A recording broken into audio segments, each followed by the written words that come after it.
कुछ होता है अनुकूल यहाँ, कुछ होता है प्रतिकूल यहाँ। हम व्यर्थ पात से कांप रहे, कुछ सूल यहाँ कुछ हूल यहाँ। लहरों को बनने मिटने दो, भीतर चैतन्य न कंपने दो। एकंपम शरणम गच्छामि। मेरे गुरुजी कहते हैं कि जीवन में यहाँ कुछ अनुकूल होता है और कुछ प्रतिकूल होता है, और हम अनुकूल और प्रतिकूल के प्रति अलग अलग अपने जीवन में रिएक्शन करते हैं। तो आज मित्रों मैं आपको जो कहानी सुनाने जा रहा हूँ, उस कहानी का शीर्षक ये है कि परमात्मा जो भी करता है वो सही करता है। वो जो हमें चाहिए वो करता है, ये नहीं कि जो हम चाहते हैं वो। तो इसके लिए आज की कहानी इतनी सुंदर है कि एक गांव के बाहर एक फकीर रहते थे, और फकीर अपनी झोपड़ी में रहते थे। एक दिन सुबह देखा तो उसने उसकी झोपड़ी के बाहर कोई एक अनाथ बच्चा मिला, और उस अनाथ बच्चे को उसने उठाकर गोद में उसको दूध पिलाया और उसको रखा, और आसपास पता किया कि इसके माता पिता कौन है। पता न चलने पर उस फकीर ने उस बच्चे को अपने पास रख लिया, अपना पुत्र मान लिया, और उसको अपने पास रखने लगा, उसका पालन पोषण करने लगा, और वो लड़का बड़ा हो गया। और उस फकीर के पास एक बहुत ही सुंदर घोड़ा था। सुंदर ही क्या, ऐसा अद्भुत घोड़ा था जैसा कि महाराणा प्रताप के पास कहते हैं चेतक था। और उस घोड़े के दूर दूर तक चर्चे थे। उस एरिया का, जो उस क्षेत्र का जो राजा था रियासत का, उसको पता चल गया कि उस फकीर के पास एक ऐसा अद्भुत घोड़ा है। तो वो उस घोड़े को लेने के लिए उस फकीर के पास चले गए, क्योंकि उस राजा को ये आशंका थी कि उसकी रियासत पर आक्रमण हो सकता है। तो वो फकीर के पास एक दिन स्वयं चला गया, और गांव के लोग, आसपास के लोग इकट्ठा हो गए कि खुद राजा हमारे गांव में आए हैं, ये हमारा सौभाग्य है। और वो फकीर के पास जाकर उनसे कुछ प्रार्थना करने लगे। प्रार्थना में उन्होंने कहा कि फकीर जी, मैं आपसे एक निवेदन करता हूँ कि आप अपना ये घोड़ा मुझे दे दें। आप इसकी जो भी कीमत लेना चाहें ले सकते हैं। फकीर ने कहा कि अक्षमा करें राजन, जिससे हम प्रेम करते हैं उसकी कोई कीमत नहीं होती। और उसने वो घोड़ा देने से मना कर दिया कि मैं इसको बेच नहीं सकता, इसको किसी को दे नहीं सकता, क्योंकि इस घोड़े को मैं पुत्र के समान प्रेम करता हूँ। तो राजा उदास हुए, और सभी गांव वाले राजा जाने के बाद, वहाँ से वापस जाने के बाद फकीर के पास आए और बोले कि हे फकीर, आपने ये क्या किया? खुद राजा आपके दर पर आए, और जो चाहते थे कि आपसे घोड़ा चाहते थे, और उनसे मुंह मांगी कीमत वो देना चाहते थे, और फिर भी आपने मना कर दिया। आपका तो ये दुर्भाग्य है, ये आपने ठीक नहीं किया। फकीर ने गांव वालों को समझाया कि भाई ये आपका देखने का नजरिया है, जो किया मैंने ठीक किया। बोले ये आपने ठीक नहीं किया, गांव वाले बोले। तो क्या हुआ, कुछ दिन के बाद वो घोड़ा, जब सुबह फकीर जी उठे तो सुबह उठते उसने देखा कि उनका घोड़ा वहाँ नहीं मिला।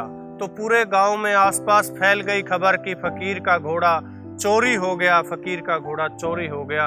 और फिर लोग फकीर के पास आए और उन्होंने कहा कि फकीर साहब, आपने फिर बड़ी गलती कर दी। देखो, हम कह रहे थे आपको कि राजा को दे दो, लेकिन आपने ये नहीं दिया, और आपको कितना बड़ा नुकसान हो गया कि घोड़ा चोरी हो गया या कहीं चला गया। फकीर मुस्कुराते हुए बोले, अब भी मुझे लगता नहीं कोई गलत हुआ है, जो हुआ है ठीक ही हुआ है। तो गांव वाले कहने लगे कि ये फकीर पागल है क्या? पागल लगता है, क्योंकि इतना जो राजा को भी नहीं दिया, मुंह मांगी कीमत मिल रही थी, और वो घोड़ा चला गया, और ये फिर भी कह रहा है जो हुआ ठीक हुआ। तो वो घोड़ा उनका जंगल में चला गया, और जंगल में जाकर उस घोड़े के अन्य और 10 दोस्त और बन गए, 10 घोड़े और उसको मिल गए, वहाँ रहने लगा। और एक हफ्ते के बाद वो घोड़ा उन 10 दोस्तों के साथ वापस अपने फकीर के पास लौट आया। तो एक दिन फिर सुबह उठा तो देखा कि 11 घोड़े उस फकीर की झोपड़ी के बाहर खड़े हैं। तो उसने देखा, आया, पुचकारा घोड़े को और बाकियों को भी और वहाँ बिठा दिया और खाना दिया। और फिर एक खबर फैल गई गांव में कि फकीर के पास एक नहीं, उसके साथ 10 घोड़े और ऐसे ही आए हैं, ये कितना भाग्यशाली है फकीर।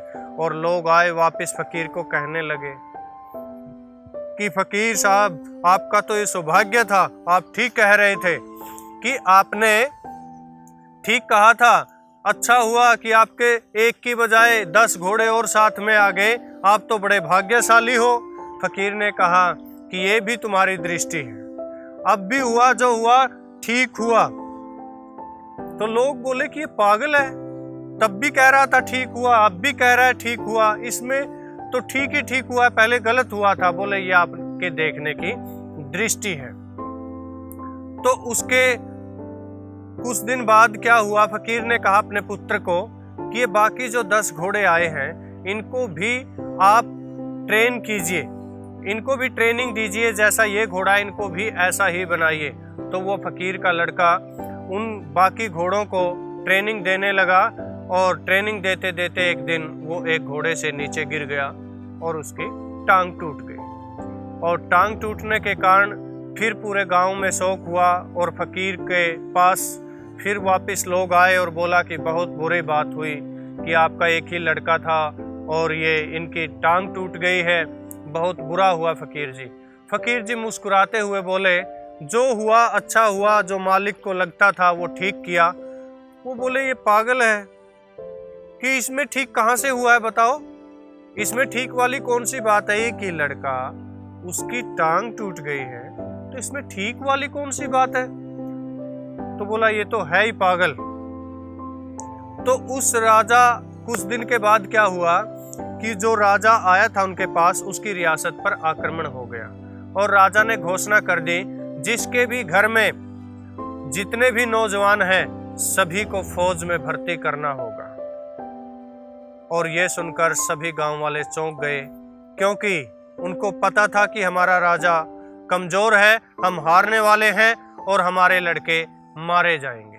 तो ये सोचकर सभी दुखी थे और फकीर के पास चले गए कि हमारे साथ ये क्या हो गया, हमारे नौजवान बच्चे थे और जो अपाहिज हैं और जो बीमार हैं उनको छोड़कर सभी स्वस्थ लड़कों को फौज में भर्ती कर लिया गया। और वो फकीर का लड़का नहीं हुआ क्योंकि उसकी टांग टूट गई थी और बाकी को ये था कि अब मरना निश्चित है हमारे बच्चों का। तो फकीर के पास गए और बोले कि फकीर जी, आप सही कह रहे थे, आपका लड़का बच गया, टांग तो ठीक हो जाएगी, लेकिन हमारे बच्चों की ये भी नहीं पता जान बचेगी या नहीं बचेगी। तो आप सही कह रहे थे। बोला मैं सही और गलत कुछ है ही नहीं, मैं तभी से कह रहा हूँ अब भी ठीक होगा, हमारे देखने की दृष्टि में फर्क है। फकीर ने गांव वालों को समझाया कि परमात्मा वही करता है जो हमारे लिए जरूरी है और सही है, हम जो चाहते हैं वो नहीं करता। इस कहानी में जो शिक्षा निकल कर आती है वो यही है। उस फकीर ने समझाया गांव वालों को कि हमारी दृष्टि सम्यक नहीं है, हम चीजों को अपनी दृष्टि से देखते हैं, लेकिन परमात्मा की दृष्टि से देखिए, वो जो भी करता है सही करता है। गीता में भी भगवान श्री कृष्ण ने कहा है कि जो भी होगा अच्छा होगा, जो हुआ वो भी अच्छा हुआ और जो हो रहा है वो भी अच्छा हो रहा है। तो ये कि हमें वर्तमान में लगता है कि हमारे प्रतिकूल हुआ और आगे चलकर हम ही कह देते हैं कई बार कि हाँ उस समय वो नहीं होता तो गलत हो जाता, वो ठीक हुआ था, लेकिन वर्तमान में हमें उसके होने से दुख हुआ था। इसलिए परमात्मा जो भी करता है ठीक करता है। इस कहानी से हमें यही शिक्षा मिलती है कि हमें उसकी रजा में राजी रहना चाहिए और जीवन का भरपूर आनंद लेना चाहिए। और ये आनंद कैसे आए और हमारी सम्यक दृष्टि कैसे हो, इसके लिए प्यारे मित्रों हम मेडिटेशन कैंप लगाते हैं। नीचे दिए गए नंबर पर संपर्क करके आप उस कैंप की जानकारी ले सकते हैं और आप भी अपनी दृष्टि को सम्यक बना सकते हैं जीवन में, और वहाँ जो अध्यात्म के गहरे अनुभवों को भी आप कर सकते हैं, क्योंकि बहुत से लोग उनमें आते हैं और अनुभव करके चले जाते हैं और वो धन्यवाद से भर जाते हैं और परमात्मा की रजा में राजी हो जाते हैं। तो मैं आपका भी स्वागत करूंगा, और यदि कहानी अच्छी लगे मित्रों तो इस कहानी को लाइक भी करें और सब्सक्राइब भी करें और शेयर भी करें। धन्यवाद। नमस्कार।